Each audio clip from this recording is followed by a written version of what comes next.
no, boys. They're after Linus Tech Tips now.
Ticks, ticks, ticks.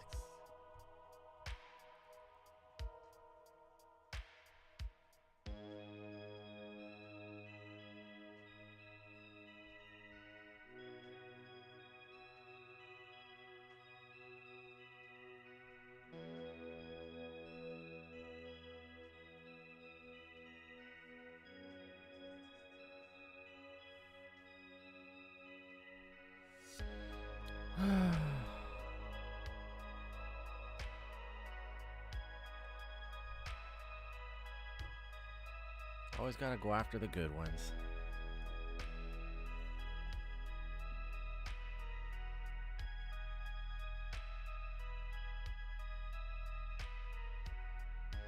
Not completely surprised though. It's just one of those things that happens.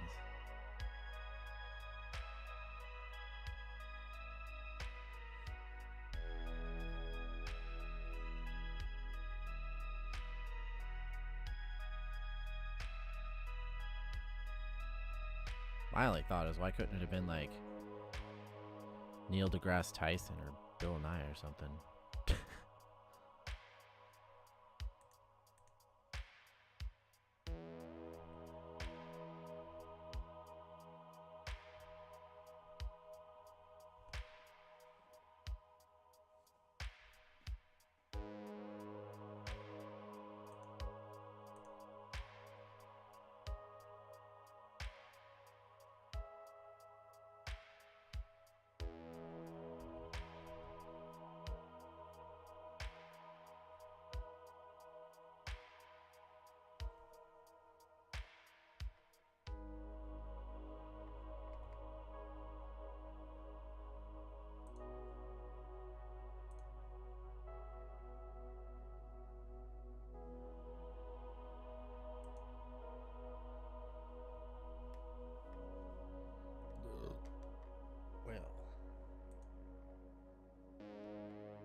Hello, Mr. Santa Cruz.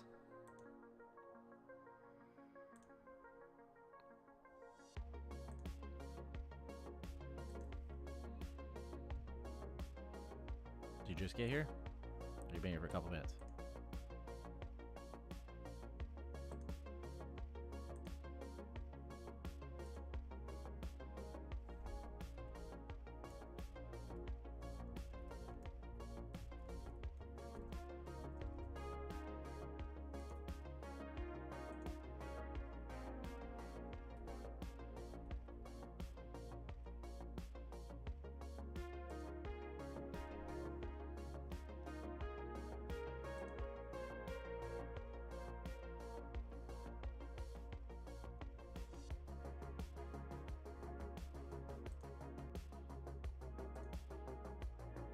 Couple minutes.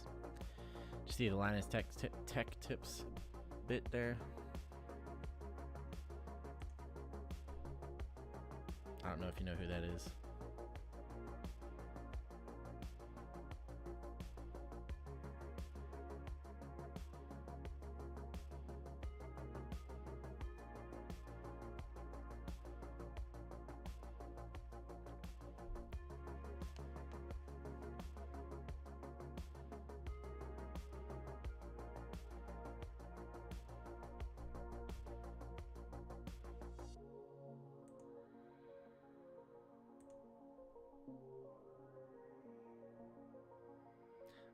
Linus Tech Tips, he's got a pretty big YouTube channel. It's grown a lot over probably the last 5 to 10 years. But basically, it's kind of, they do a lot of text. Actually, I'll just pull up the YouTube channel. It's a pretty good channel. Like, a lot of the stuff is like, even if it's just like PC building and that kind of stuff, I'm not super interested in, but it's fun to watch. If I can get my mouse back, thank you.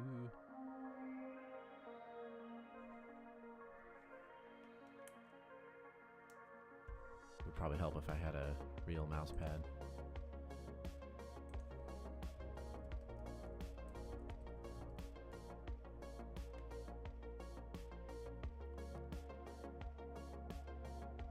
So they'll do like, you know, gadget reviews and stuff and have interesting guests. They'll talk, that's not what I want to say. I want to say the channel. Talk about like the latest upcoming technology and gear and stuff like that. They're live right now. Oh, compilation of content. Oh, okay. But yeah, this is kind of what you get. And then they have like different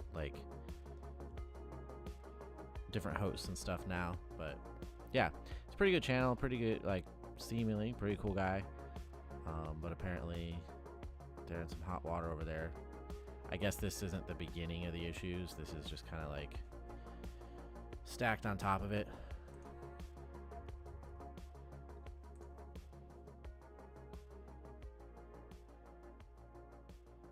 I've usually watched his stuff when there's like new gaming consoles coming out and they get like to review that stuff early or whatever.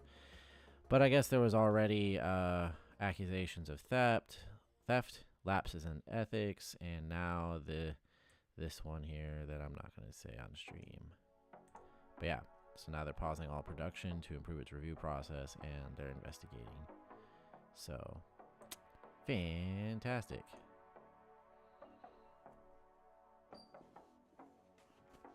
Always love the controversy.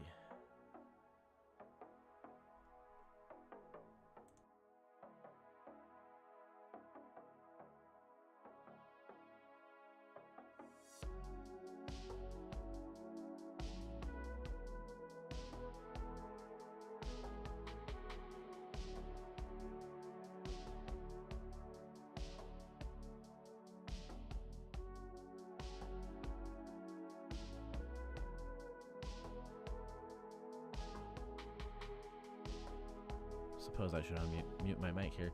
How's it going, Gen X?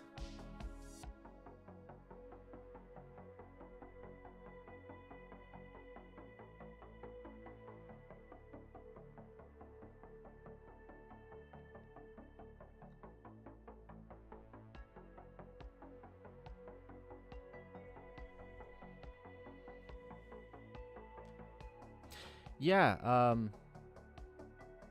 I like pretty much anything synthwave or retrowave, you know, all that kind of cool stuff. So found a pretty good channel here of royalty-free, copyright-safe stuff to have running in the background. Kind of Blade Runner-esque.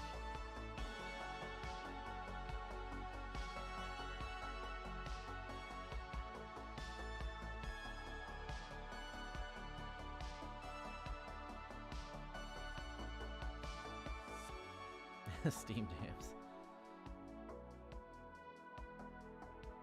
Doing pretty good though. Just like you know, chill little stream here. I'm gonna talk some movie news and chat a little bit.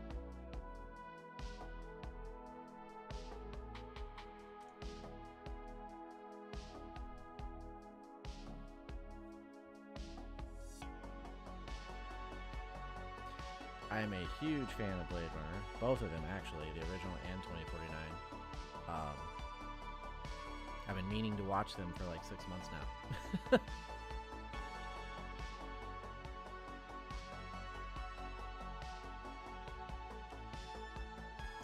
I have this tendency to not watch movies at home. Like, I prefer to go see them in theater. And I've got like all my favorite movies in 4K Blu-ray and everything, but when you got video games and YouTube and all that stuff, sometimes it makes it hard to get around to watching the movies.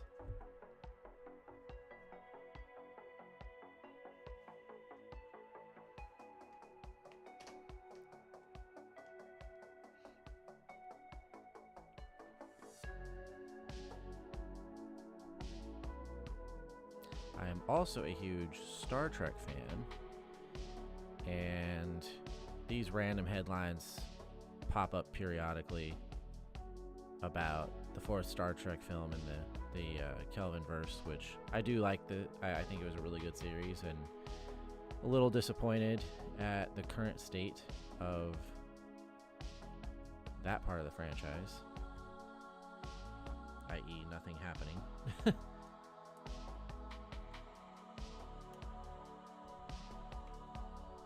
You know what? I think my mouse battery is going dead. That's why I'm having problems. I keep having to turn it off and back on. It's loose, actually. That might not help. Anyways, so I see these headlines here and there about Star Trek 4, usually once about every 6 months or so, where some cast member has said something and, you know, it reignites in, you know, rumor about whether or not it's actually going to happen. But this one, Star Trek 4 could repeat J.J. Abrams' smartest sci-fi trick.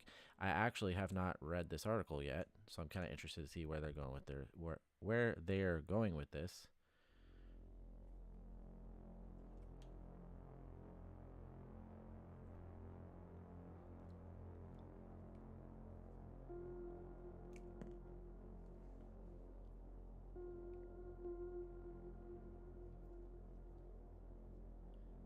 I am all sorts of out of whack. I've got my earbuds in the wrong ears and everything. I'm sitting here wondering why they're falling out. Oh yeah, this is very, very Blade Runner right here. Anyways, let's find out what this trick is. J.J. Abrams' 2009 Star Trek reboot and its 2 sequels have a bit of a checkered reputation in the Trek fandom. That hasn't stopped fans from hoping for a 4th film, or Abrams from promising its arrival.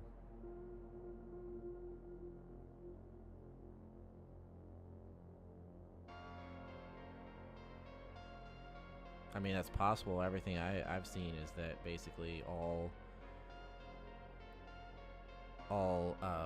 Hollywood production, like of any sort, is basically stopped at the moment. TV, movies, etc., because the writers and the actors strike. Welsh language TV show.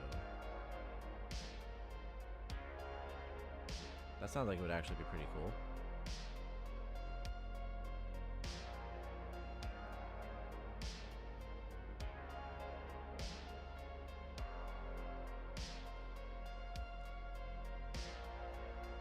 Abrams and Paramount announced plans for Star Trek 4 shortly after Star Trek Beyond hit theaters in 2016.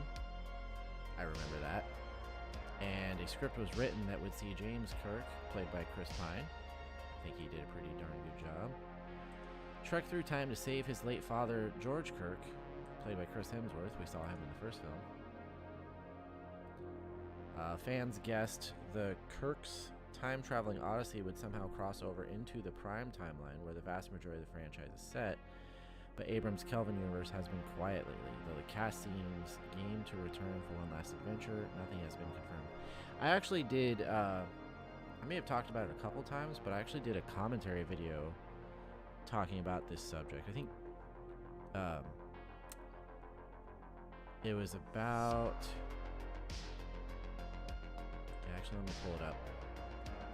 But yeah, it was kind of talking about the subject. You know, again, that whole thing where every 6 months or so, cast members or something will be interviewed, and they'll say some random like, "Yeah, I'm all excited to be back in the movie," but you know, of course they're gonna say that. Let's see.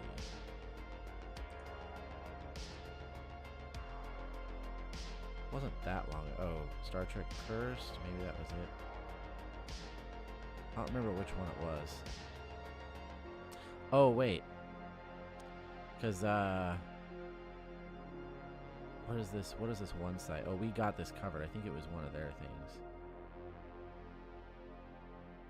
Oh, Screen Rant. Yeah. So I did this video before. Star Trek 4, The Search for 5. I thought it was a clever thumbnail. But basically, Screen Rant was talking about how they were jumping the gun trying to talk about Star Trek 5 when Star Trek 4 hadn't even entered production yet. So I always love the way the rumor mill around Star Trek films seems to work. It's kind of ridiculous. But like that statement here, the cast seems game to return. Like I said in my video, of course they do. They all had a good time. They were well-produced movies. They all made some good money off it, and they're actors. They want to work, you know? At least most of the time. So Zachary Quinto, who played Spock in the Kelvin films, recently spoke about the future of Star Trek 4 at the 57-year mission convention in Las Vegas. While he treasures his Trek time, his chances of reprising the role appear slim. Quote, "I think it's about different people having different agendas and ideas about what it will be," Quinto said. "I don't know if and when it will happen. If it coalesces again and we come back and we're able to do it, wonderful. If not, we had a great run." That's basically the take I have on it. Like, I hope there's a fourth movie. I think it would be awesome. But the way Star Trek Beyond finished up, it did kind of wrap things up pretty decently for them. I mean, the ship was even, you know, a new Enterprise was built. And it was basically implied that they're going to continue on their missions and do their thing, you know. But there weren't really any loose ends, you know, left at that point. As the years pass and the franchise beefs up its prime timeline with new shows, Star Trek 4 seems less like a sure thing and more like a pipe dream. But there's still a chance for one final appearance from the Kelvin crew, and Star Trek Strange New Worlds may hold the key. Oh, here we go. What kind of silly fan fiction stuff are we going to come up with for this? Quinto was later joined on stage by Ethan Peck. I like him. He's been a good Spock.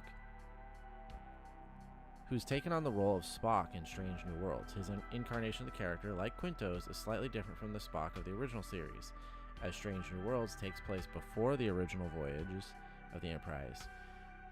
Peck portrays a younger version of Spock, and Quinto spoke fondly about passing the mantle.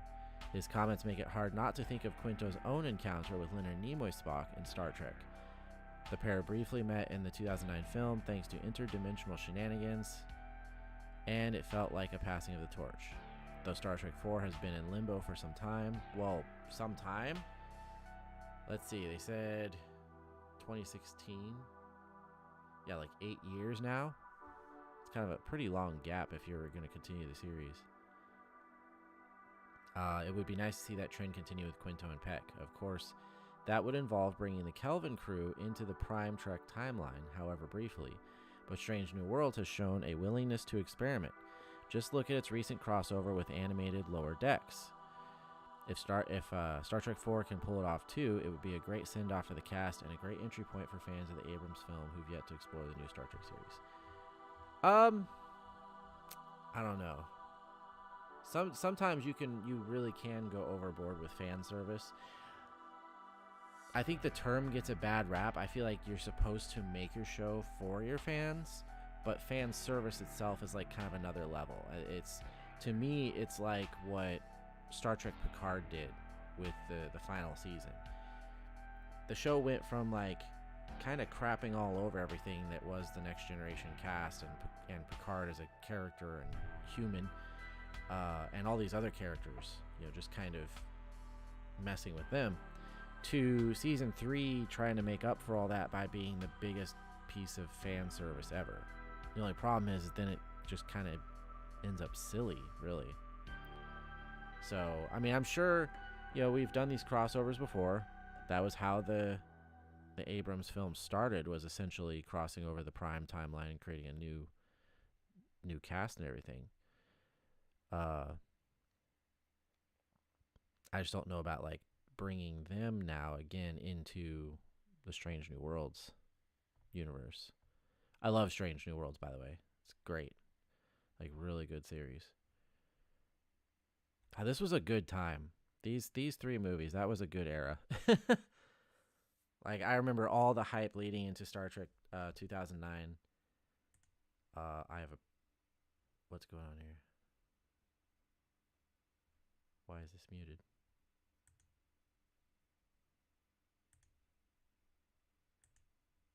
But yeah, I remember all the hype going into that. I mean, heck, there was Star Trek cereal and stuff.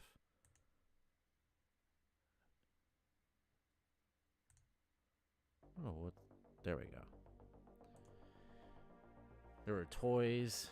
Like, it was the first time I had seen there be that level of like interest in Star Trek, like merchandise and promotional stuff and all that since the 90s. I mean, I remember walking into at the time it was a Fred Meyer grocery store, and you could go over to the toy section and there was like toy phasers and action figures and all. I still have some of that stuff. I was like, this is so cool. Like, it hasn't been like this since like 1993. To me, it felt like a good time to be a Star Trek fan.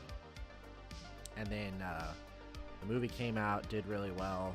It was really exciting. And then they announced the second one, Into Darkness, which is actually my favorite of the series. That one actually did even better in some ways financially, and I think it was a great movie. But I do think it's a shame if they don't continue, if they don't get that last movie in. But as it is, they had 3 really solid movies, some of the best Star Trek that's been put out in a long time. They made Star Trek relevant again. Like, we probably wouldn't have the series we have now, like, and the investment from Paramount that there is now in Star Trek, if not for the Abrams films. Because when they handed over Star Trek to Abrams to do the new movies, Star Trek had been dead for a few years at that point. So you got to give it credit for, like, even if they're not like your favorite thing ever, you have to give them credit for kind of bringing Star Trek back into relevance in the mainstream.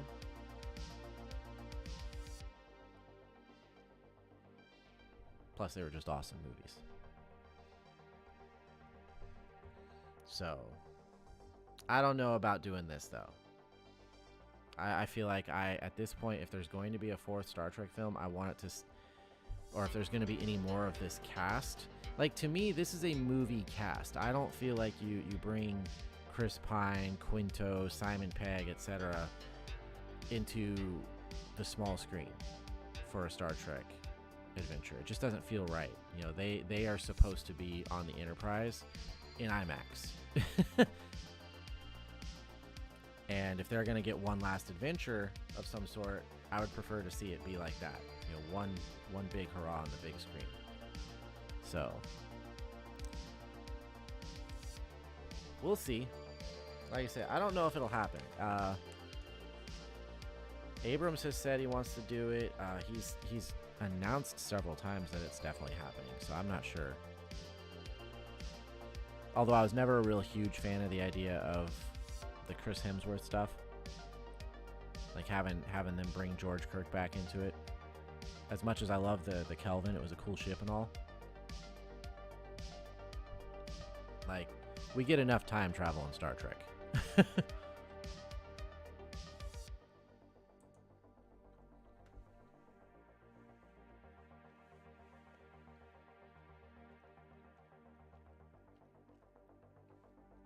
Gen X, if you're still here, I'm just curious, how did you actually come across my channel?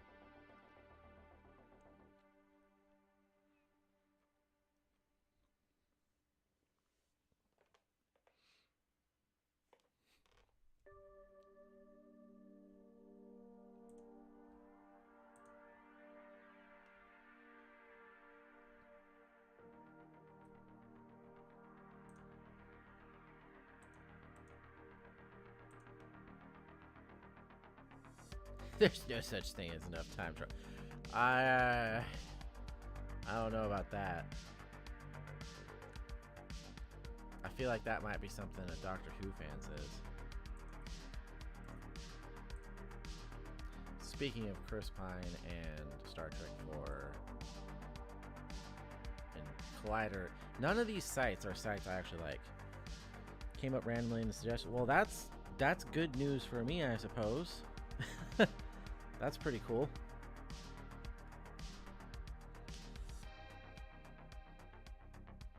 Yeah. Because, like, I'm posting, the link and stuff on Threads, and I'll put my stuff up on Instagram and everything. And I've got some subscribers. I don't know if any of them actually show up, because a lot of them I get through my shorts and stuff. But that's pretty cool if it came up and suggested.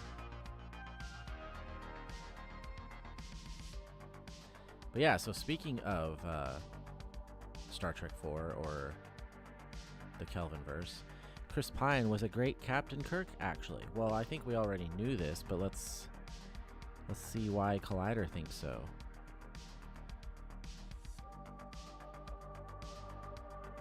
Yeah, well, whatever. Chris Pine's Pine. I sound like Dr. Brule now. Chris Pine's portrayal of James T. Kirk in the rebooted version was well received, with strong writing that made the character more relatable. Yeah, I thought they did a really good job with the dynamic between him and a really good version of Christopher Pike, Bruce Greenwood. Awesome actor, and he did a great job, like kind of doing that mentor father role. But Pine's Kirk went through significant development, living up to his father's legacy and proving himself as a capable hero with vulnerability. Yeah, and they may cover it in this, but you see that really, with the entire cast and crew, they did a really good job.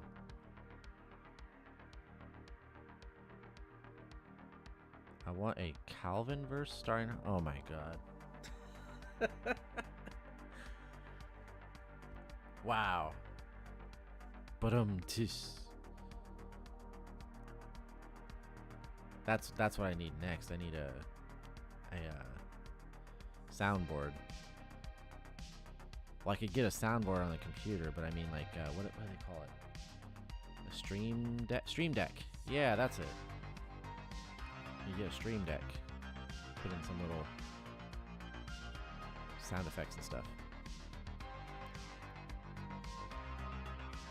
But yeah, so throughout the 3 movies, they do a pretty good job with the entire cast. I feel like you've seen it mostly with Spock, but obviously with Kirk as well.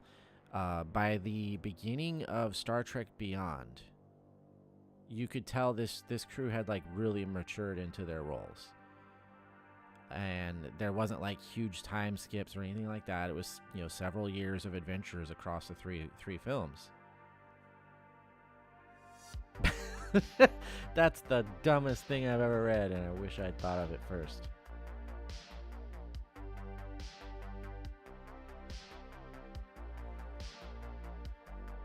But like there's immaturity and brashness and petty rivalry in the first movie, which is great because these are all like young adults that are joining the military, you know, exploratory military. So it made sense. But then by the second film, you could tell that they had gained a little more wisdom, a little more experience. They had a better grasp at what they were doing as a crew. But they faced some pretty incredible stuff in that second film. So by Star Trek Beyond, when that kicked off, and they emphasized it too, I think they kind of showed them being a little bit like space weary, which was a good move. But yeah, so Kirk, he went through significant development. Let's remember this article's about Kirk. The most recent trilogy of Star Trek films, dubbed the Kelvin film. What the? See, this is what I feel like I'm reading like a normie thing here. It's the Kelvin verse or the Abrams verse or what, you know, dubbed the Kelvin films. Anyways, all three films, which took place in a rebooted version of the Star Trek universe known as the Kelvin timeline, received generally positive reviews from film critics, and the first, simply titled Star Trek, deserves credit for reigniting public interest in the franchise after several years in which there were neither new films nor television series being released. All correct. But Trekkies were critical of the new films, noting that their plots focus more on large-scale action than the social commentary that makes the franchise unique. Only if you're not paying attention. You know, like, I always find that interesting, people who are easily distracted by the action set pieces, and they miss the deep stuff that's happening right in front of them. Because, for instance, Star Trek Into Darkness, which was probably the most action-packed and had, like, just as a placeholder term, the biggest explosions, you know, like that, it had that. It was very flashy. But it also was extremely heavy on the moral side of things, the ethics of, do we just kill this man that we know is a menace? Or do we go by our principles? We have to capture this person and have them stand trial. You know, there are things there's ways to do things correctly, and the back and forth on this subject and whether it's the right thing to do or the wrong thing to do is constant throughout the entire film, all the way until the last scenes, basically. And so if you missed that, then I'm sorry, you weren't watching the same movie. You know, just because there was action and explosions, it doesn't mean that the film isn't actually very smart and dealing with social commentary. And on top of that, you're also kind of missing the bigger picture here, that these are movies. They're movies. Star Trek has this problem where oftentimes the movies they put out become extended episodes, and it's not very good for somebody who's going to spend $10 to $20 on a ticket depending on the format. You know, like, you're going to see a sci-fi blockbuster like that was what these films elevated Star Trek to, you know, that it really wasn't before. Why does your head explode? But like they hadn't really been elevated to that stage. There were a few Star Trek films that had done some pretty awesome stuff before. You know, Star Trek First Contact was a big hit for Star Trek, and had good action, pretty good effects, you know, all that kind of stuff. But you gotta remember, when you put things on the big screen, there's like an expectation, you know, a certain standard you need to meet. And I felt like Abrams brought us there, while maintaining the things that record a Star Trek. So, specific storytelling decisions were also I'm not gonna like this. Were also criticized, including many from the second film in the trilogy, Star Trek Into Darkness. However, it would be hard for even the harshest detractors of the new films to criticize their central character. Chris Pine played the reboot because I don't even know what you're trying to say right now. Chris Pine played the rebooted version of James T. Kirk, turning in 3 memorable performances that were aided by strong writing which altered the character's backstory. These changes made the character more relatable and allowed him to be developed significantly over the course of the 3 films, helping Pine prove that someone other than William Shatner could successfully play the famous Enterprise captain.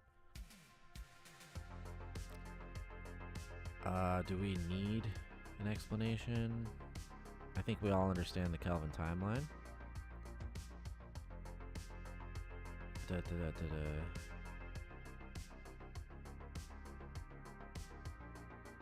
Okay, so now here we go.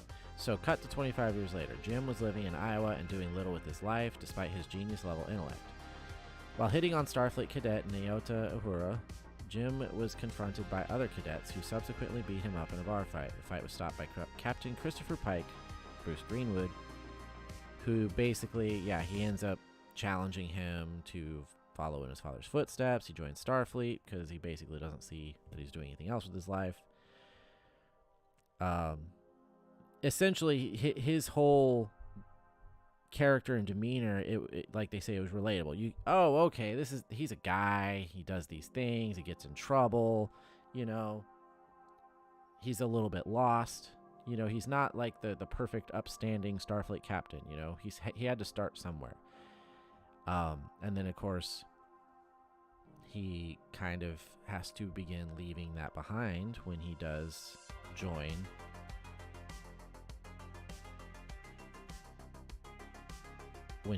Starfleet.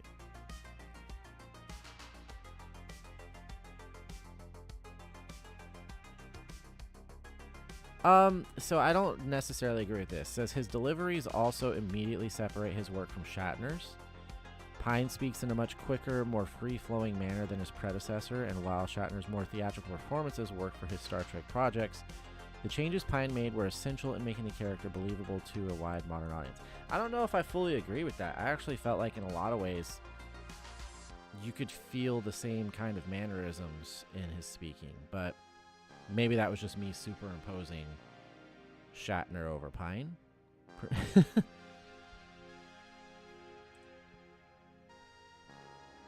3 years later, he's accused of cheating on the Kobayashi Maru. Of course, we all know he did. By Spock, a Starfleet commander. And so it's kind of interesting that this is where they kicked off the whole idea that they are essentially rivals before they become best friends, which makes sense. That happens pretty often. But it gave a really nice dynamic to build on. Like, instead of it just being, oh, these guys, they're chummy right from the start. They get each other. They know what's going on, right? They kind of hated each other to begin with, But through that and through the challenges that they faced together, that they were forced to face together, they discovered that, they had more of a dynamic going on there. So, yeah, they did a really good job with that, I feel like. Just to continue on the talk about Star Trek 4. Or that universe. Like I said, I feel like by the time you get to Star Trek Beyond, you feel like, this is the crew pretty close to what we would expect them to be by the time of the original series, where we saw them there. Very matured, mostly, and well-rounded, pretty experienced with dealing with each other.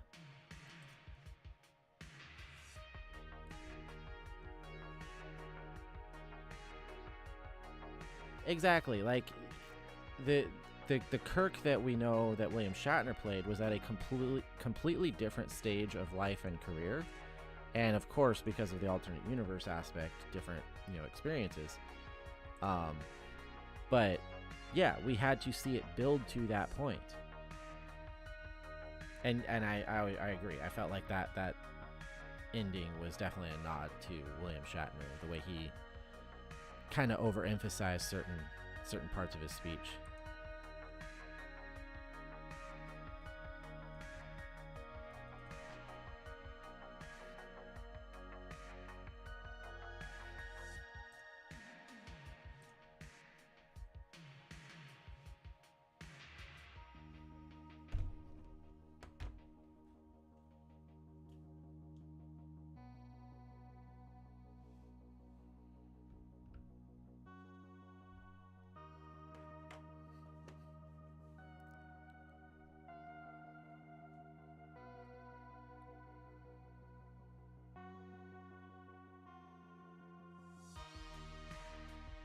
Wait, that was the first one?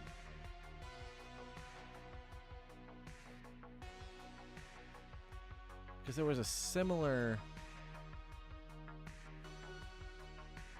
Maybe the one you're talking about is in the first one. But in the second one, there was a scene...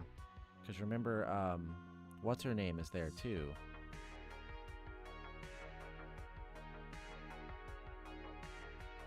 Oh my god, I can't remember the character. Marcus, Carol Marcus. And in that whole scene, it was the kind of the same thing. Like the ending scene had this very Shatner-esque, feel to it.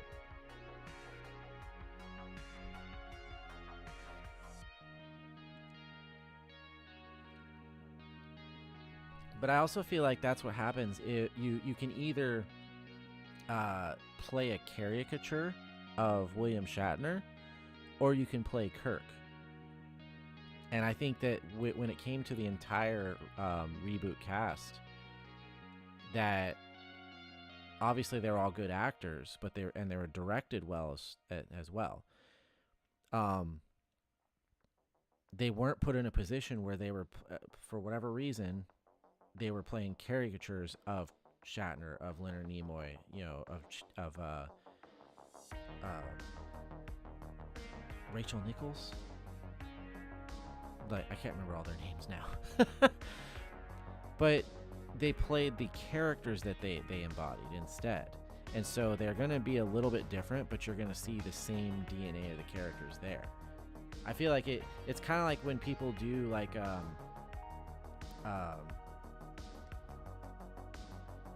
when people do like a Trump or a Biden or something like that, right? You can be a little too over the top, and then it's not as believable as somebody who's just like subtle about it, right? So when you have Chris Pine playing Kirk, when you have Zachary Quinto, Nichelle Nichols. What did I say? Rachel? Anyways, but you can either like play the character, right?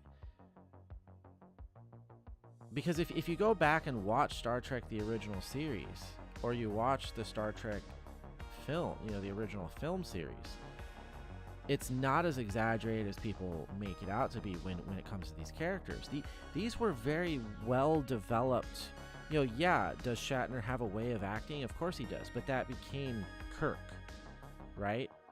And the character of Kirk is molded by writing and directing and such as well.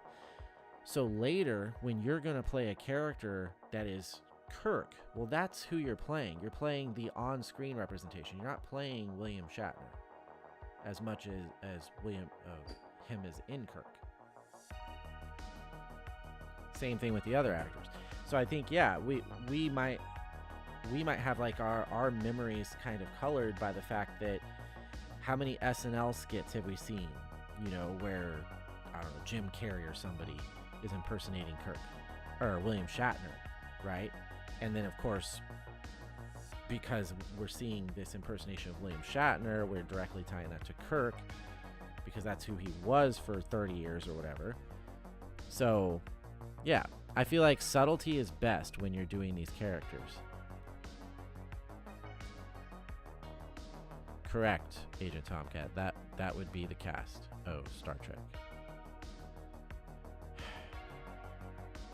I got Rachel Nichols wrong, okay?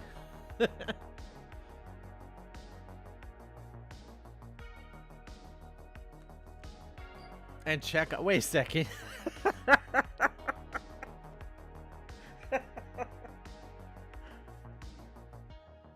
I just read that like fully. I was like, William Shatner, Leonard Nimoy, DeForest Kelley, Nichelle Nichols, George Takei, James Doohan. Check off.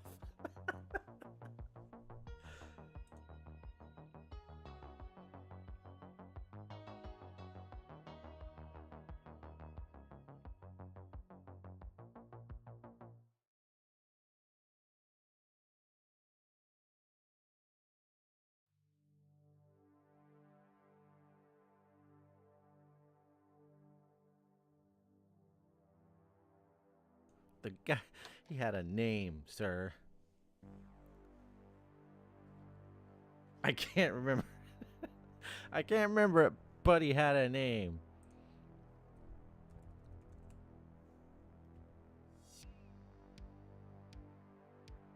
What?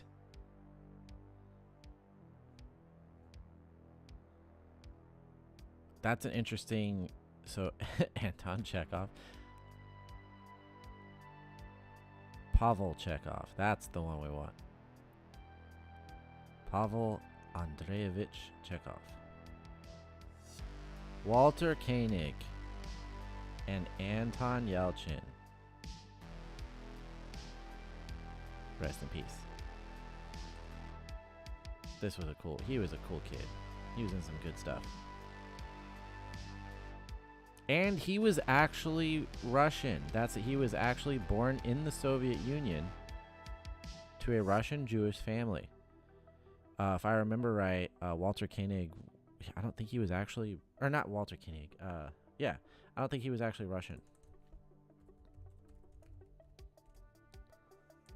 Or is. He's still alive, right?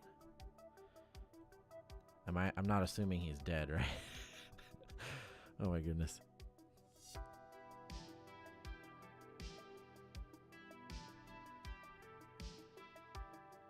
What is his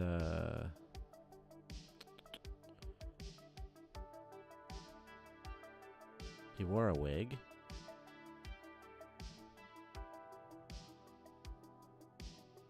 Liked his groovy haircut. Oh, okay. Yeah, I guess that would make sense because he looked like he was a member of the Monkees or something.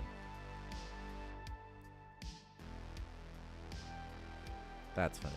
But yeah, Anton Yelchin, really good kid. He was in Terminator something or other that nobody remembers, the Christian Bale one. And Fright Night. That's what I always remember him from, besides Star Trek, is Fright Night. That was a great movie.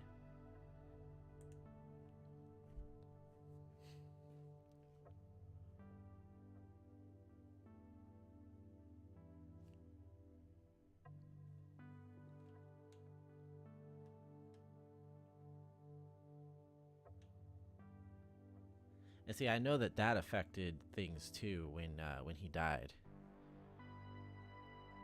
It affected the possible production for Star Trek 4. Because then they would have to like kind of write around.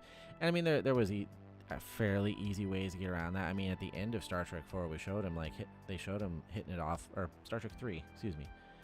They showed him hitting it off with this like cute alien girl. So maybe it was like, hey, Chekhov got married and went and did something else.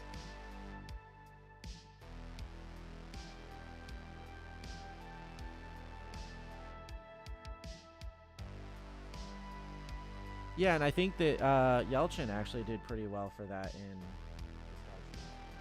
besides the fact that it was a seemingly younger cast. Because you gotta remember, like, most people don't actually remember, because we're talking a long time ago now. Most people don't actually think of the TOS crew from the 60s versions of them, where they are actually fairly young. People remember curly-haired, kind of plump Kirk from the movies. You know, a very aged, older Leonard Nimoy, and Scotty and all this stuff. They think of them more from where they were most popular, and that was the movies. Because even by, say, Wrath of Khan and Star Trek 4, they're at that point, approaching 20 years of being these characters. So I think because that was in the 80s, and then the last movie was actually in the 90s,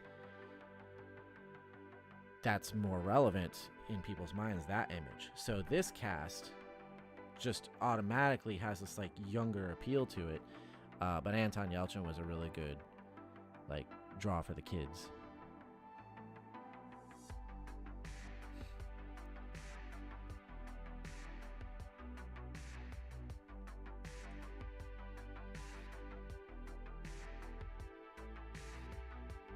Wait, what the heck? When did I get on?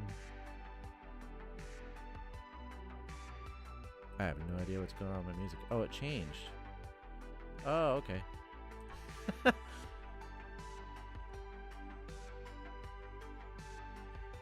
Yes, from what I recall, he was the youngest captain in Starfleet, which, or at least,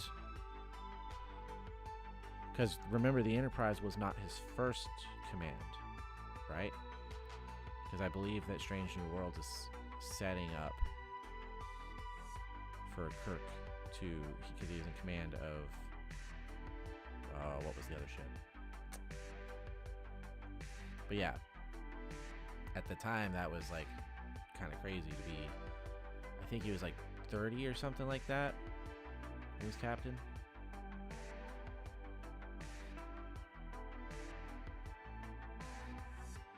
And then down the road, of course, Picard actually broke his, if I recall things correctly, it's been a long time. Farragut, yeah. Picard actually broke his record for being the youngest captain because of taking command of the Stargazer. When Captain Crusher died. That's actually a really good story. Obviously, we know some bits of it from Next Generation, but there was a really good novel.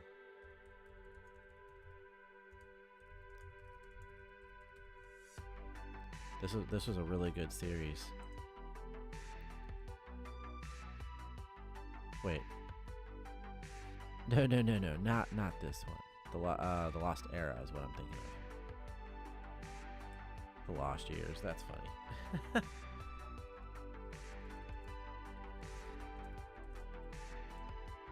I had a bunch of these. I actually have one now that I found at the Dollar General.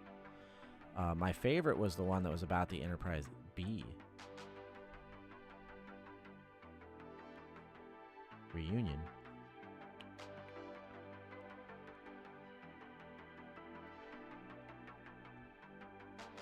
Yeah, so this was a really good book series. It took place between The Undiscovered Country and Next Generation at Encounter at Farpoint. There was 7 of them.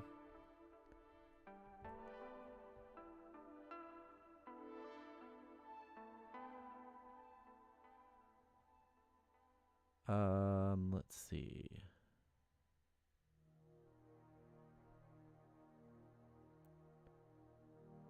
Which one? Am I thinking of the wrong series? Because one of these was... Oh, wait. Here it is. Serpents Among the Ruins? Yeah. This was absolutely amazing.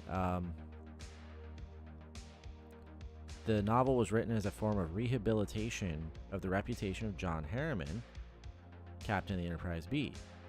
Elements from The Captain's Daughter by Peter David, who is the best Star Trek writer of all time, were included. But yeah, this was a great novel that, we all see Captain Harriman in Star Trek Generations, and he gets a lot of crap, but I feel like it's also extremely unfair. This is a really cool story about later in his command of the Enterprise B with Demora Sulu as his first officer. Yeah, actually never mind. I had that book. I don't have it now because I lost like all my books. So I really liked this one. And then one of these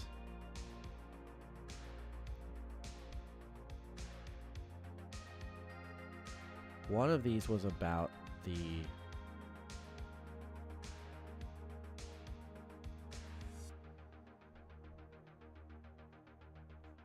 Stargazer.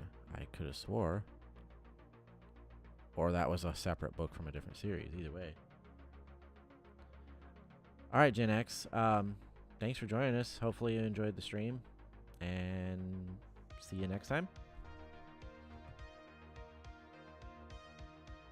Either way, so there was a novel, possibly not in this series, I might be wrong there. Maybe it was the One Constant Star sequel to Serpents Among the Rumors, set 8 years post. But it was about the Stargazer, the incident where Captain Crusher had died and Picard took command. It was really good.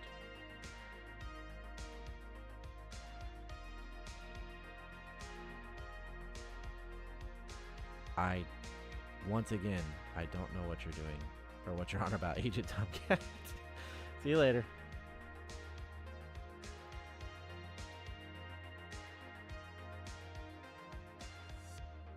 So I guess I was wrong there, but whatever.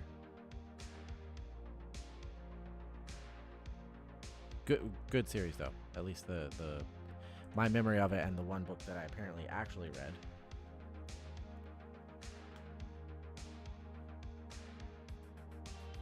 But that whole story about the Stargazer situation, pretty rough. Everything that happened. There was a lot of death. There was a weird love situation, of course, between Beverly and Picard. Captain Bueller's really? See, y'all always talk about Bueller, like he's from Bueller. I always think of him as Rabbit from Twister. Rabbit is good, Rabbit is wise. He was the map guy.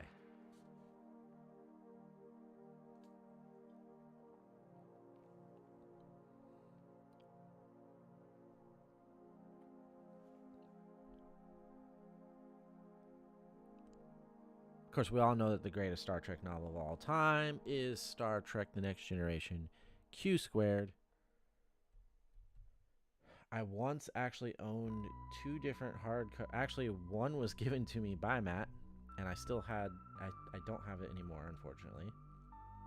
And then later, someone else gave me their Star Trek novels collection with a whole bunch of hardcovers, and included like a really nice new one of that with the jacket and everything. I loved it. Harriman is good, Harriman is wise. There was a lot of death. There was a beard.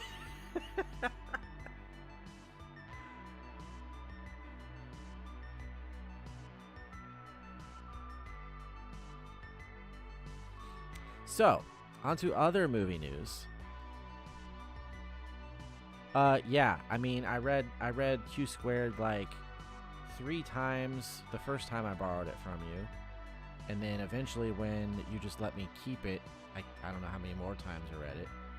Because I swear, like, every time you'd read it, you would learn new stuff. You know? You would like have new things about the entire situation click that didn't before. You're like, what? Oh my god, that all makes so much more sense now.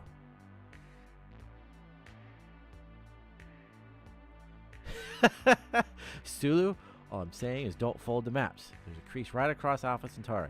Roll the maps.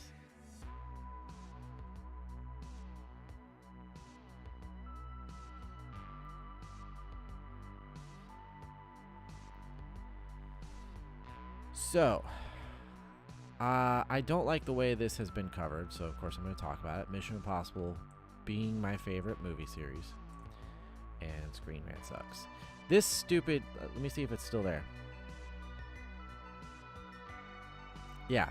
This same company, this is what bothers me about online journalism, gaming journalism, movie journalism, whatever, is it's literally just about clicks. I like seeing the thumbs down there. That's good, though. So this article, Mission Impossible 7 box office passes major milestone, but is it enough?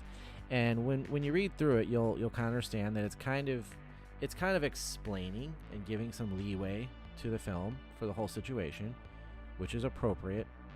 Details matter. But you'll read through that, and then down here, the related one on the same website is Mission Impossible 7's disappointing box office reveals a hidden truth. And you're just like, bro, what?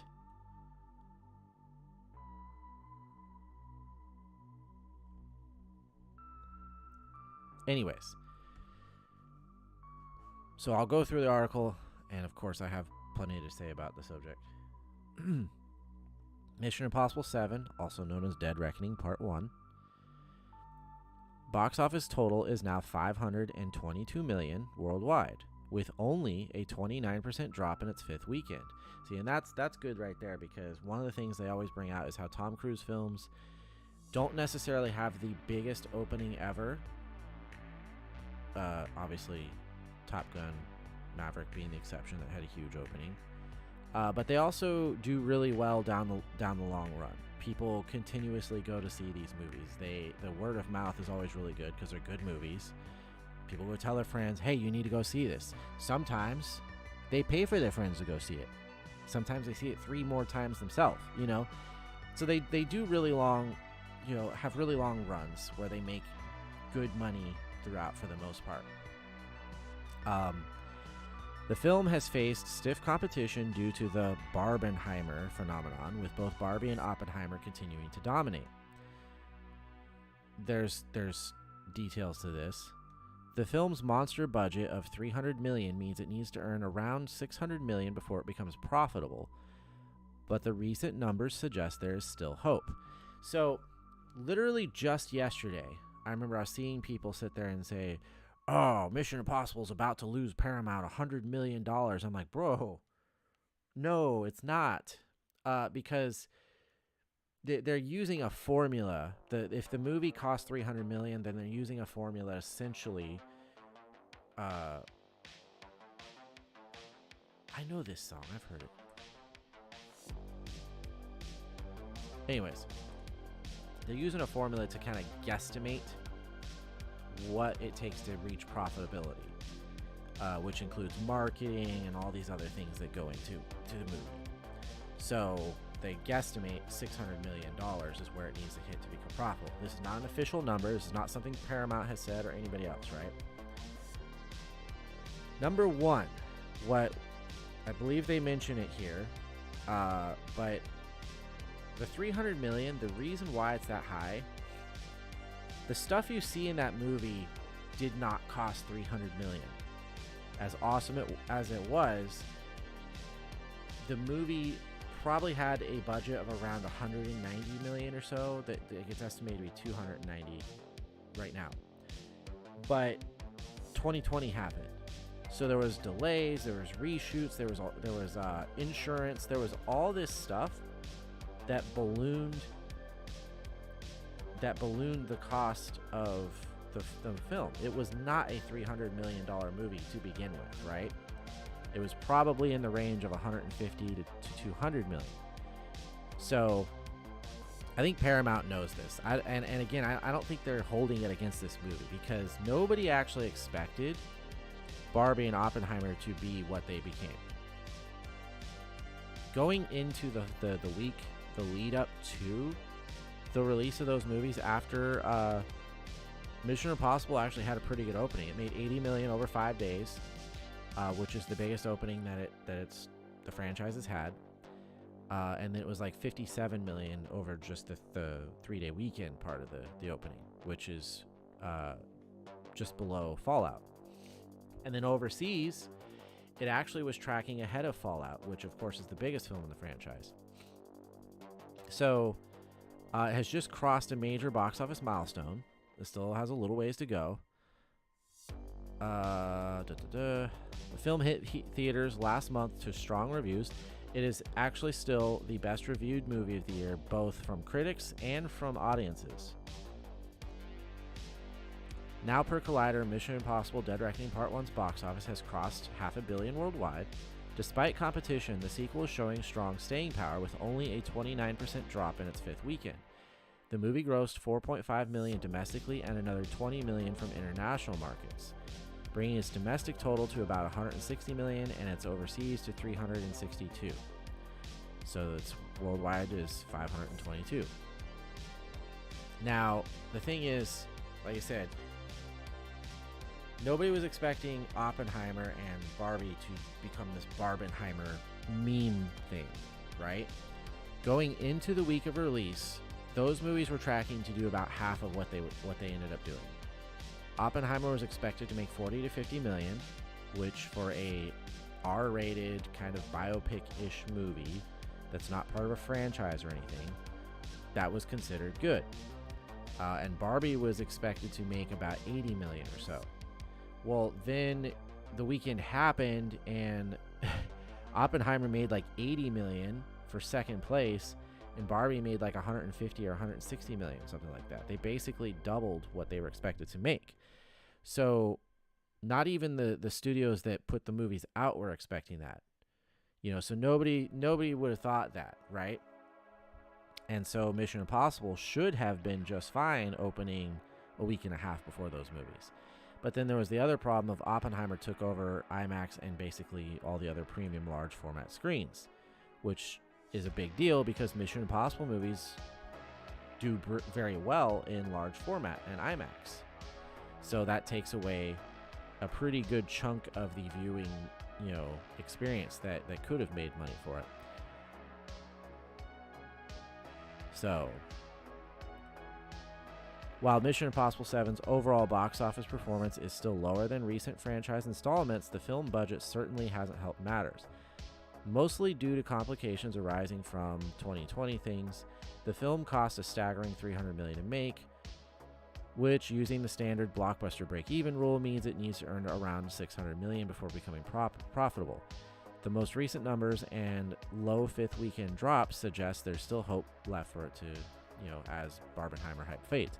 And here's the other thing. I would not be surprised at all, because they did this with Top Gun Maverick. They did this with Mission Impossible Fallout.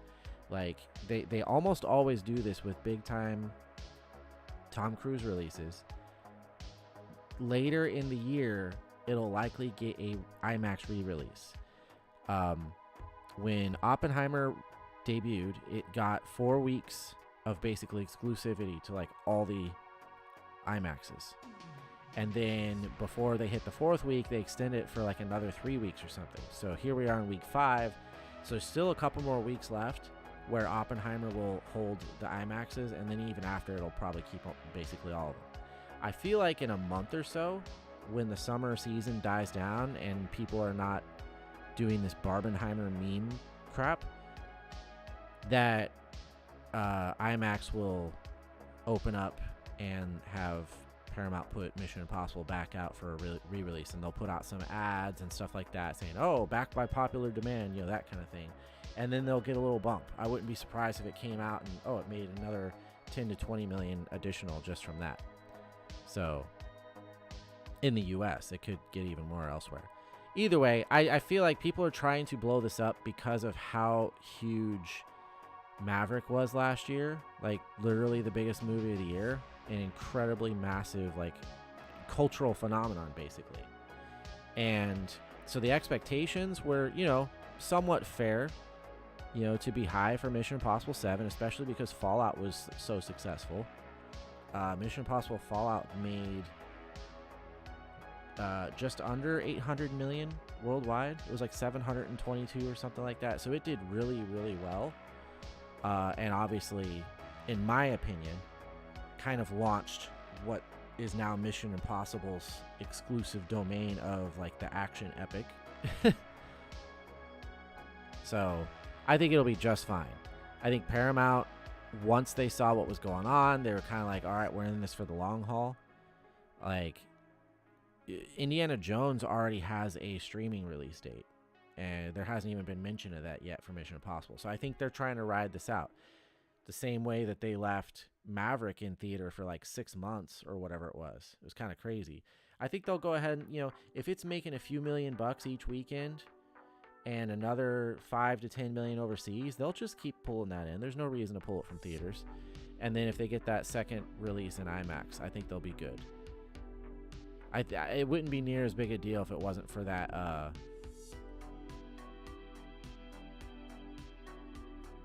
oh my god, Morbiheimer. Anyways, Morbiheimer. Wait, Morbiheimer. Yeah, I would actually rather see that be a success as a meme movie situation over Barbenheimer. But yeah, I think it'll be just fine. And obviously, I don't think people are considering that some of the cost for this movie or some of the cost for part 2 is probably already in the budget of this, because they were shooting them back to back, right?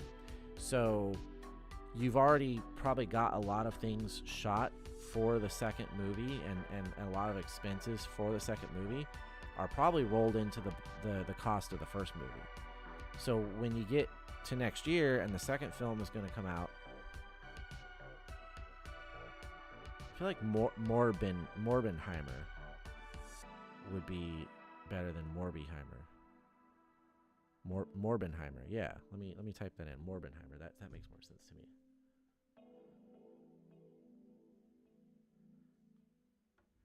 Yeah. So I feel like not only that, but a lot of people are going to be exposed to this movie leading into next year. My brother actually mentioned this. You're going to have people that see it on Paramount Plus, that buy the movie, that, you know, of course, the word of mouth. A lot of people are going to see this even when it's out of theater, leading into 2024 when part 2 comes out. So part 2 will probably have a bigger opening and a bigger overall box office, because there won't be this Barbenheimer bullcrap running just after it. So I think they're just fine. I think it's just fine. It's going to be okay. This whole idea of it losing $100 million, well, no. If we're going by $600 million to break even, to break a profit,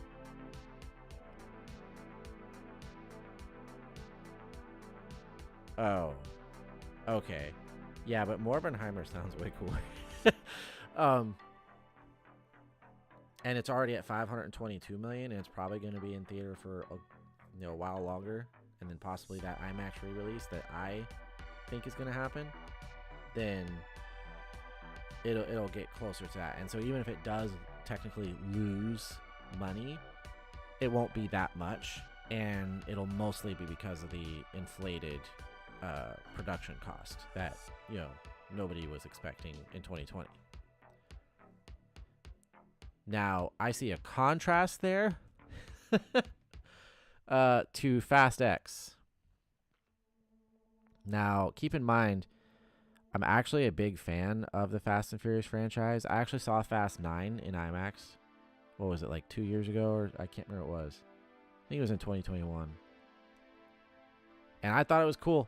I don't care what anybody says. It's fun. Like we always talk about wanting these movies that don't give a crap about stuff, and they just, please the audience. And I feel like that's what the Fast franchise has moved on to. We don't care how ridiculous it is. But yeah, there's a difference here. Fast X sizable box office gross of $704 million places it as the 4th highest grossing movie of 2023. But its large budget of $340 million prevents it from making a significant profit. So they throw it in there like with Mission Impossible Indiana Jones 5. Indiana Jones 5 is going to lose money because nobody gave a crap about Indiana Jones 5, nor did they want it to happen at all. Mission Impossible 7 is the best reviewed movie of the year, and the last movie in the franchise was the biggest movie in the franchise. So people did, in fact, want this movie. It just had weird stuff happen. Fast X is kind of a weird combination of, does anybody want this anymore? Yes, but also no. And they also spent a ridiculous amount of money on it, and I don't think this is inflated by 2020 happening. This is just them blowing the bank on this thing. Now, it did pretty well.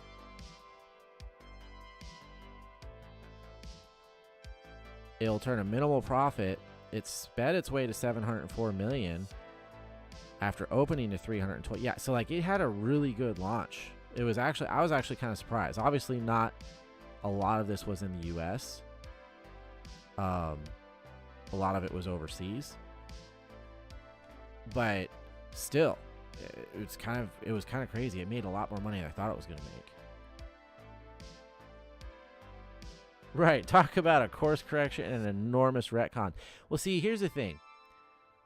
I feel like the absolute best year, well, obviously anything like post Paul Walker is going to be a very different Fast world. I think in some ways I think in some ways the franchise ended when Paul Walker died. Like with, what was it, Furious 7 was like the peak of the franchise for that stage. And now we've had 3 films after Paul Walker that have just kind of thrown the book out the window. So I still like all of them. I actually still, I have to take that back. I still have to see Fast X. I still like all of these movies. I love this whole franchise. I think it's one of the coolest things. However, I think that the best years of the franchise when it came to character storytelling and better executed action basically ended with Paul Walker. I think that I loved Tokyo Drift. Well, I mean, I say this, I love all the movies, but like Tokyo Drift was such a great kind of relaunch for the franchise, because after the second film, they weren't even sure that there was going to be any more. Like, there was some thought at one point that the third film was going to be like a direct-to-DVD thing. That was where they were at with this. They're like, I don't know, man. Are we going to, like, and who would even buy that? That's so weird to me. Like, the idea that Fast and Furious could have gone direct-to-DVD. But they were insistent on doing the theater thing. I think Vin Diesel was part of that. He's like, nope, this is going to be a thing, right? We'll do my little cameo at the end, right? We'll tie it into everything. And Tokyo Drift was absolutely fantastic. Like, the characters, the execution of the driving, the whole story, like it could be. I think there's a reason why most people just know it as Tokyo Drift, versus Fast and Furious Tokyo Drift. It could be a standalone film. Really. It was that good and that well set up to be by itself. And then it was tied into the rest by Vin Diesel's character showing up.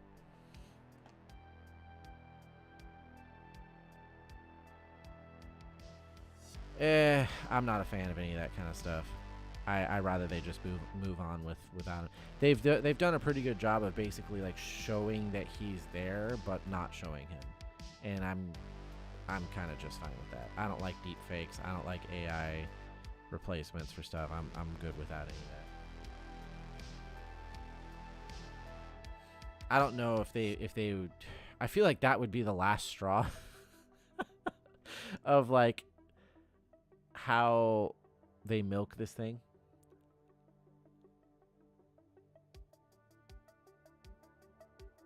But yeah, that's an interesting. Yeah, when Tokyo Drift came out, I fully expected the rest of the series to become an anthology series of loosely connected but separate stories, and yeah, that could have been cool. But I guess, thankfully, it didn't, because we got the family out of it, and they even were able to bring in Lucas Black. I think that's the kid who plays what's his name. But they were able to tie like all those characters, all of them, later into the series, and give this like whole extended family thing. So I'm like, I'm cool with how they've progressed things, but I feel like after Tokyo Drift, you had the Fast and the Furious, or no, excuse me, the first movie was the Fast and the Furious. Then you had Too Fast, Too Furious. Then you had Fast and Furious Tokyo Drift. Then you had Fast and Furious. So that was kind of the relaunch. It was at that point, was with 4. Tokyo Drift breathed new life into the series. Yeah, Lucas Black, yeah. Tokyo Drift breathed new life into the series. Then Fast and Furious was like a soft reboot for the series. And then Fast 5, if I remember right, I actually feel like Fast 5 was kind of like the peak of the series. Fast 6 was really good. Furious 7 was really good. And then Fate of the Furious was okay. Fast 9 was okay. I haven't seen X. So, as a fan of the series who kind of just accepts it at face value, and I'm not trying to be critical of it, that's where I'm at. 5 was like peak Fast and Furious. And then you had 6 and 7 were still really good. But then after 7, with Fate of the Furious, Fast 9, and now Fast X, it's kind of like they're still okay, you know? But I'm sorry, I think they blew a little too much money on Aquaman. And there's some word, I feel like, what was it, Vin Diesel? There was some rumor that Vin Diesel was actually kind of upset because he felt like Aquaman was essentially overacting and trying to steal scenes, basically. Oh, also, we ended up getting, like, Charlize Theron. We ended up getting Jason Statham. I mean, The Rock was in it, but whatever. So, yeah, this has been a really cool franchise, in my opinion, for a lot of things.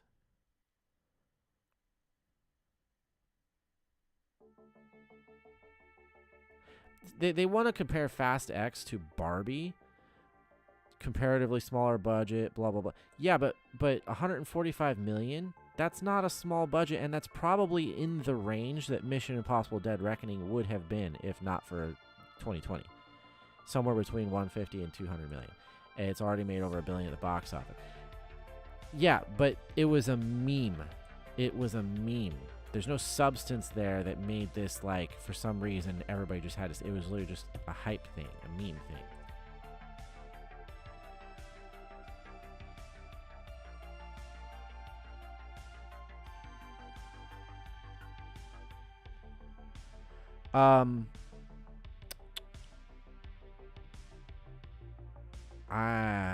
Let's pull up.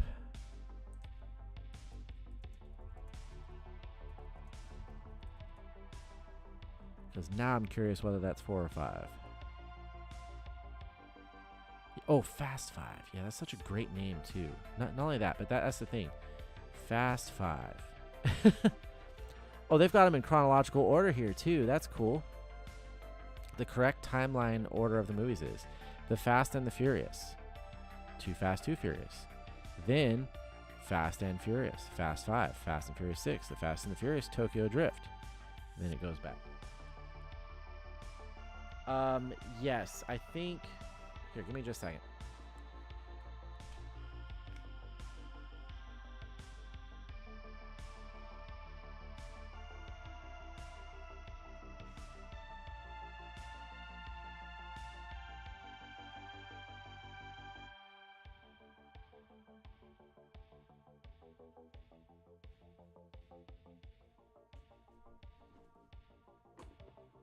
Yeah, I have 1 through 7. I could have swore I bought Fate of the Furious at some point, but maybe not.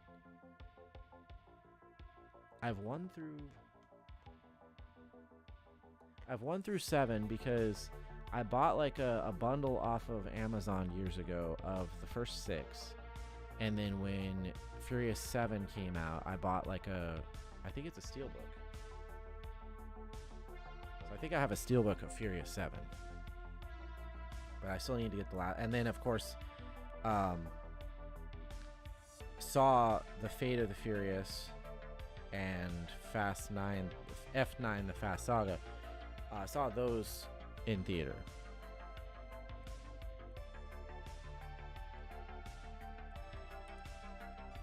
Yeah. Including Fast X flashbacks. Dang. It's become such a, like, the multiverse of Fast.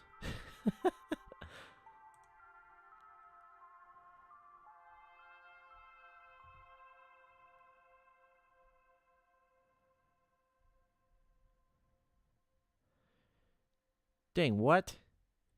1960? Oh, it shows the people being born. Okay, I'm like, what? So many F words. Yeah, the smuggling tunnels. Yeah, that's what I'm saying. That was the soft reboot with Fast and Furious, and I think it was excellent.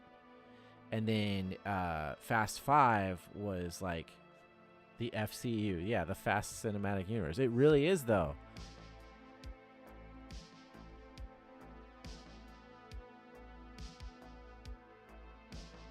Turbocharged Prelude. I think that was a special feature on the Too Fast, Too Furious DVD.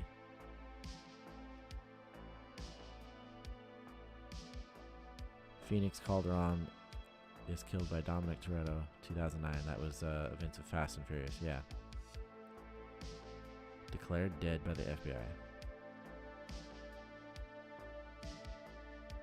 Yeah, okay, and then Fast 5 was pretty good. Yeah, I like Fast 5 because that one gave us Jason Statham. I mean, it also gave us The Rock, I believe. But it gave us Jason Statham, and I think that was the one that had the really cool cars. You know, like like all the movies. What were those things?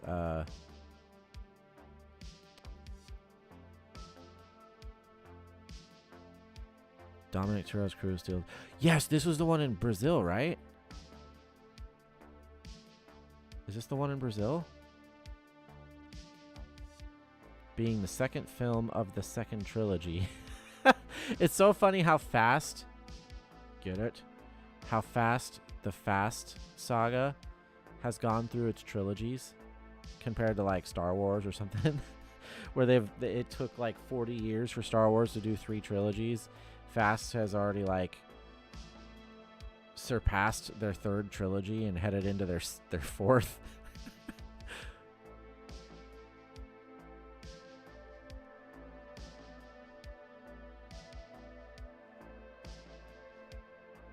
Yeah, I think this was the one.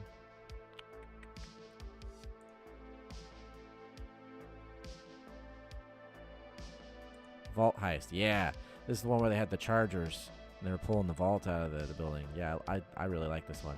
Yeah, so to me, this was it. This was like the peak of the franchise. It was making big bank. People love the series. The action and the story was really cool. Like, this was it. This was the peak of the franchise. And then Fast 6 and Furious 7 were both great. And then the ones we've had since are still okay. You know, it's but slowly but surely it's just not as good.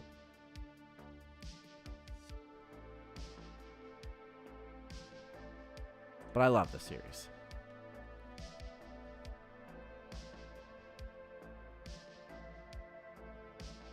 Whoa, that's a lot of scrolling I didn't do.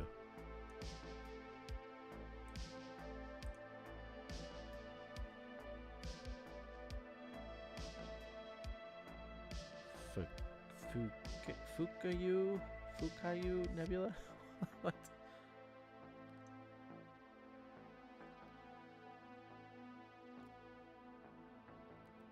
Yeah, I have to get the rest of them on Blu-ray. Because I have all the way up to 7, so I still need 8, 9, and now 10 will be coming out. Yeah. That's them Chargers. That was like a combined 1,000 horsepower. So, possibly even more.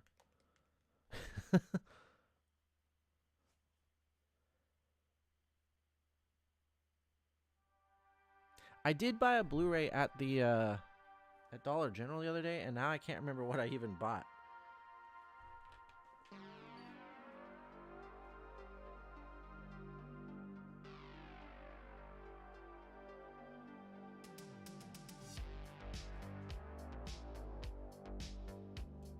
Oh yeah, Vin Diesel Triple X Return of Xander Cage. Previously viewed. Blu-ray for $3.95. I love Triple X though, so, and this one was really good, so I had to get it. I was like, well, yeah, previously viewed, but it's $4 for Triple X on Blu-ray, so.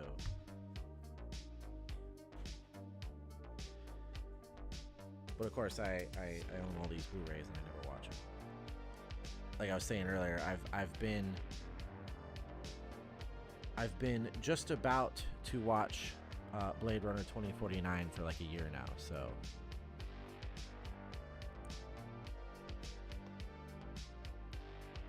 it's just not something I do.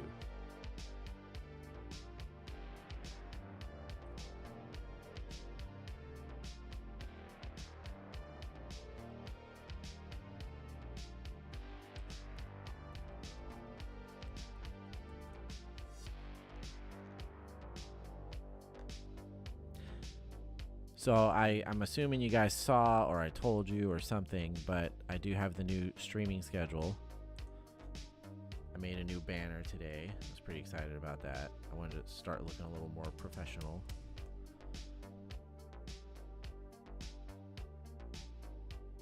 It's a good song. I like this. So yeah, I got a new little banner up here with the whole name and stuff. Weekly Takes podcast Sunday nights. And then live streams Monday, Wednesday, Friday, and Saturday at about midnight. So 4 days a week, I'll be doing my live streams. And then on days where I'm not doing those, that way I can either have a break, I can do some gaming or whatever. I may occasionally stream on Twitch, like video games, like Warzone or something like that. But then I also made my little social media icons here, so I was just very happy with this overall look. Pretty excited, and now I have a schedule to stick to, so that I know when I need to be on, and those who follow me know when I'll be on, so they're not guessing or waiting for me to announce it on social media or something.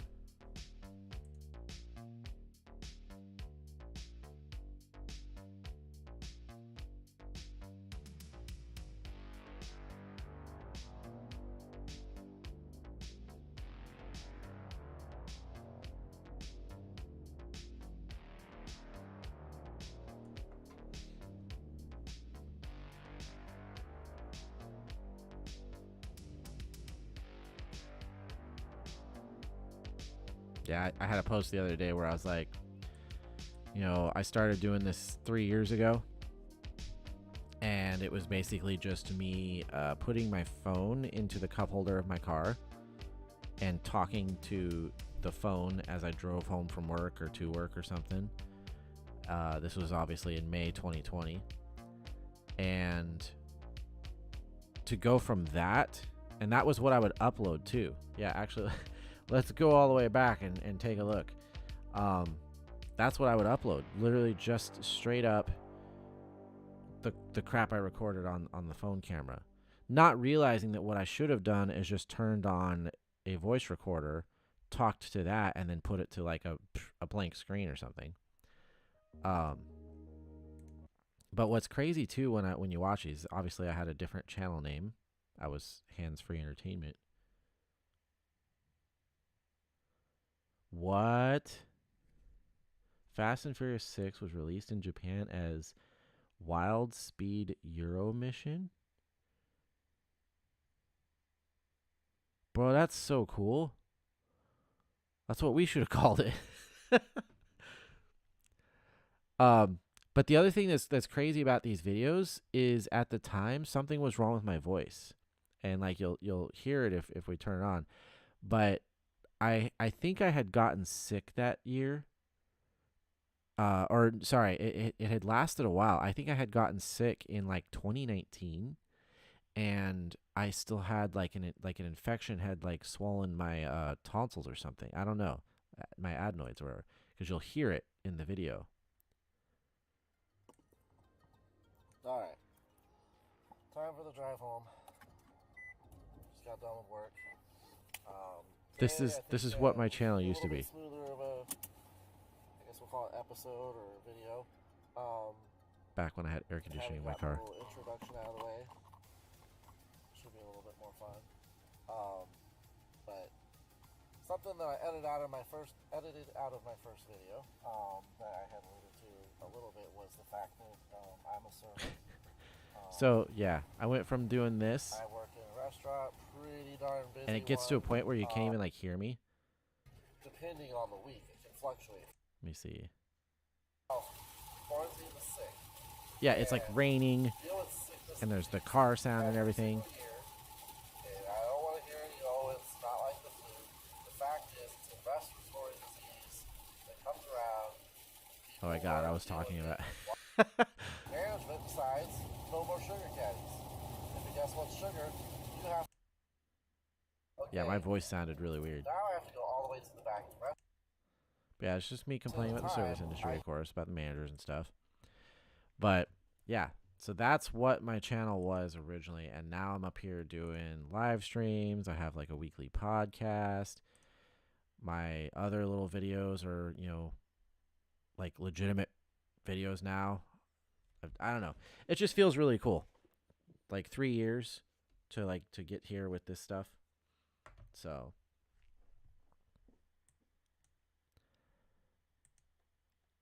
of course I used to even do like Pokemon card openings and stuff. I don't do that anymore.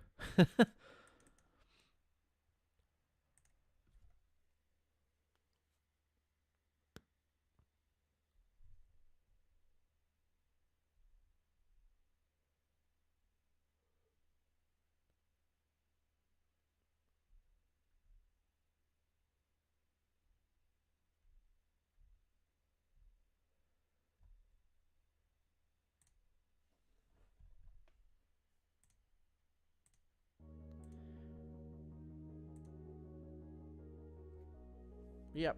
Might wrap it up there.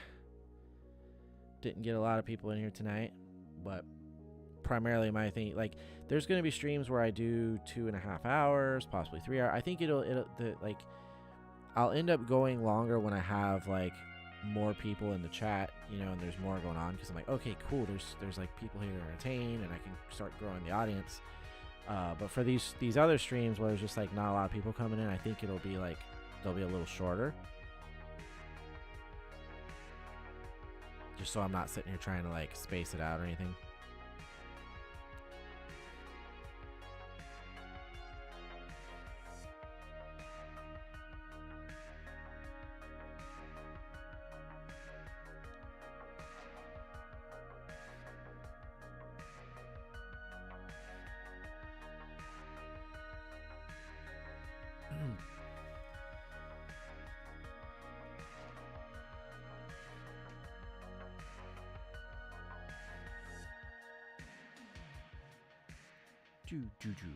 But all right, I think I'm gonna go ahead and end it there, guys. I'm gonna go watch some YouTube myself, and now that I got a schedule, so everybody knows what's going on, and hopefully if I stay consistent with that, I'll start getting more consistent attendance. Should be fun. We'll see how it goes. In the meantime, I'm sure I'll text y'all and catch you later.